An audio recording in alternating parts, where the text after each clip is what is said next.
High again welcome back to my another mini vlog.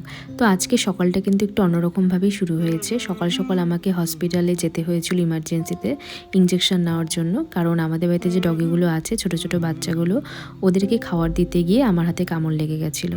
তাই আমি আর কোনো রকম রিস্ক না নিয়ে সোজা হসপিটাল চলে যাই। তারপর বাড়িতে এসে যেগুলো কাজ ছিল সেগুলো করে নিয়ে মাকে নিয়ে আবার বিকেলবেলা বেরিয়েছিলাম, কারণ কিছু কেনাকাটার ছিল। তো সব কিছু কিনে নিয়ে টোটো করে বাড়িতে মাকে পৌঁছে দিয়ে আমি আবার প্রীতমের সাথে বেরিয়েছিলাম, কারণ ওর সাথেও আমার কিছু কেনাকাটার ছিল।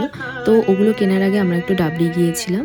আর এখানে তো আমি আগেও এসেছি, তোমাদের সাথে ভিডিও শেয়ার করেছিলাম। আর আলিপুরদুয়ারে যারা থাকো তারা তো এই প্লেসটা নিশ্চয়ই জানো।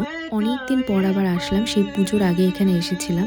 তারপর অনেক দিন ভেবেছি আসবো আসবো, এই করে আর আসাই হয়নি। যাই হোক, আজকে ফাইনালি আসা হলো। তো এখানে এসে আমরা চা অর্ডার করে দিয়েছি।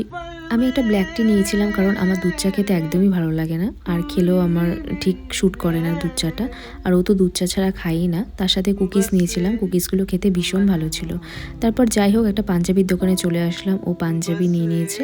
আর আমি শাড়ির দোকানে আসলাম, ইন্ডিয়ান সিল্ক হাউসে। তো এখানে অনেকগুলো শাড়ি দেখার পর একটা পছন্দ হয়েছে, তো নিয়ে নিয়েছি। তারপর বাড়ি আসার সময় মোমো আর চাউমিন নিয়ে নিলাম। তো আজকের ভিডিওটা এখানেই শেষ করছি, দেখা হচ্ছে নেক্সট কোনো ভ্লগে। বাই।